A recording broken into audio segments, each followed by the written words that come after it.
where she asked the Ministry of Lands to take up the issue and ensure that prison lands are not only sealed off, but are also under the rightful owner, which in this case is the prisons. The staff prison numbers for the men exceed 350, whereas the actual numbers that ought to be there is just about 200. So as you can see, there is congestion. We are exploring ways of decongesting the prisons, and we have already embarked on it.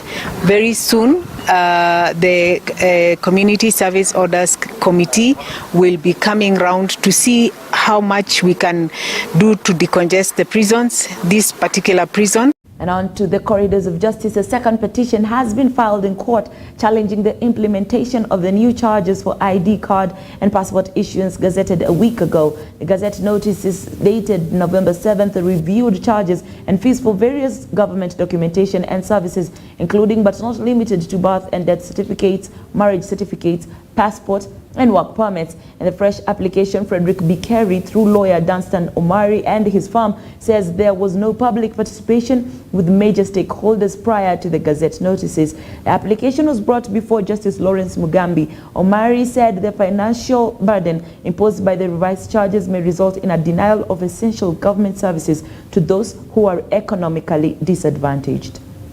We filed our petition pursuant to the said authority from him, and subsequently we were given directions that the same be mentioned together with another petition that had been filed, and the same will come on 29th of November 2023.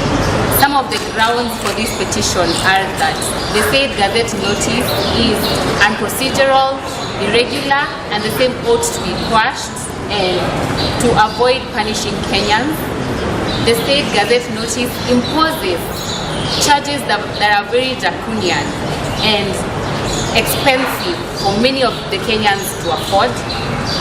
And this will increase the social inequalities in the Republic of Kenya, and will also mean that the marginalized communities will not be able to afford such government documents.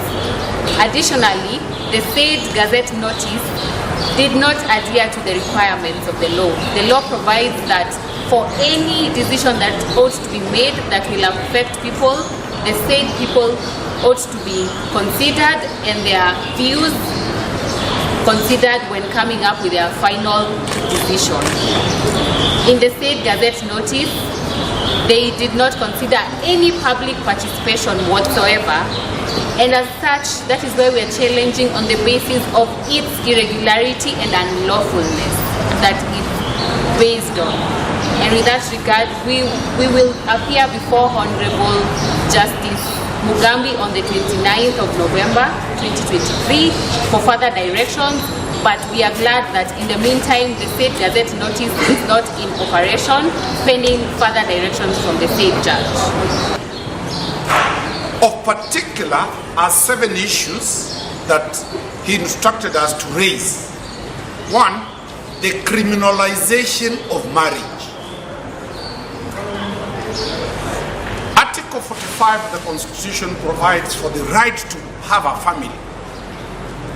Government now has decided to make it too expensive for people to marry.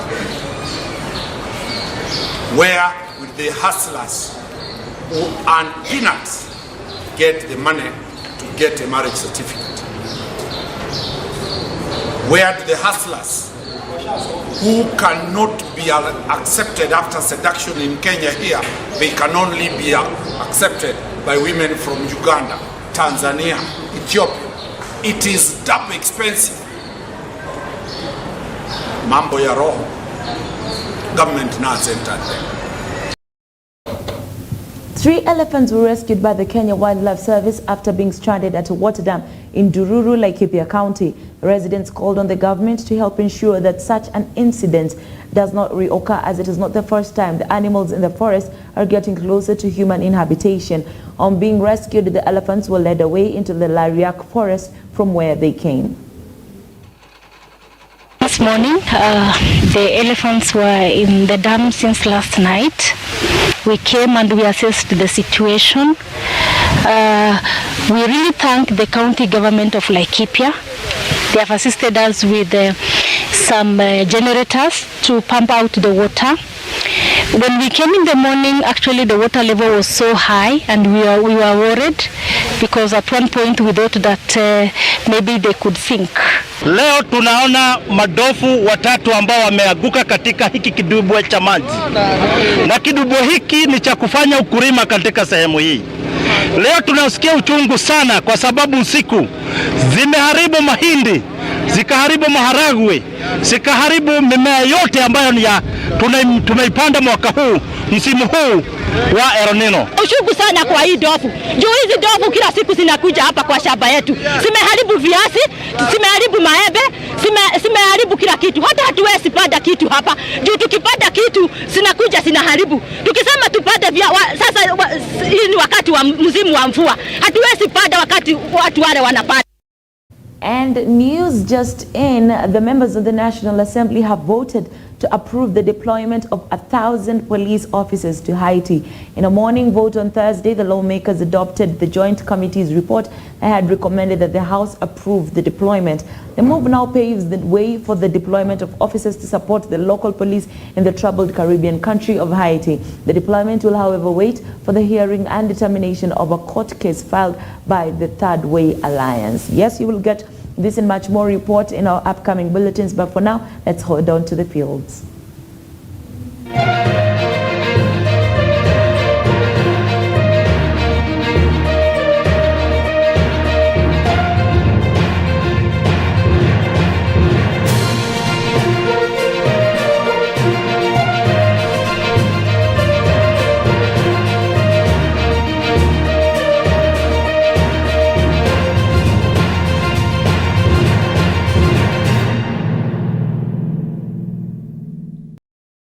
Welcome to the world of sports. More than 42 countries are expected to raise the event in Mombasa for karate competition.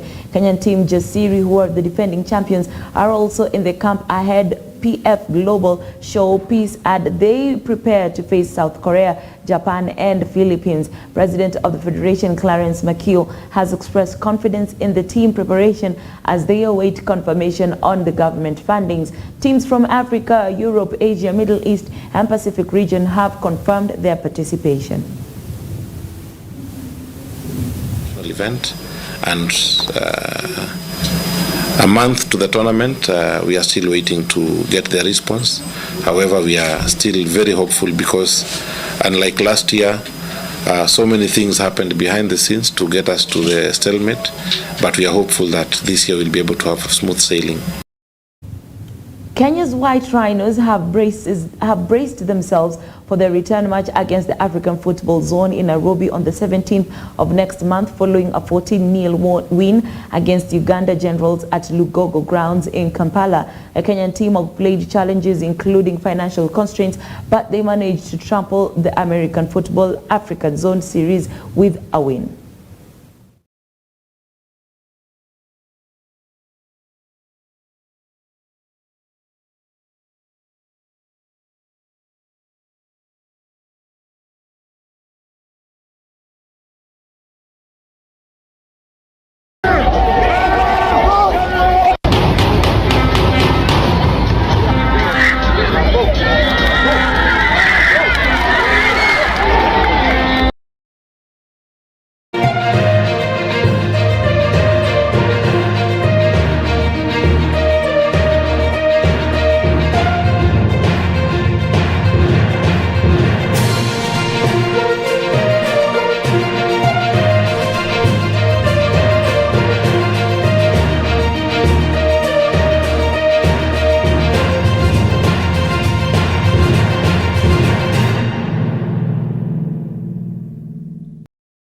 And that is all we had prepared for you this afternoon. My name is Consolata Chibalonza. Thank you for following EBN TV News at 1.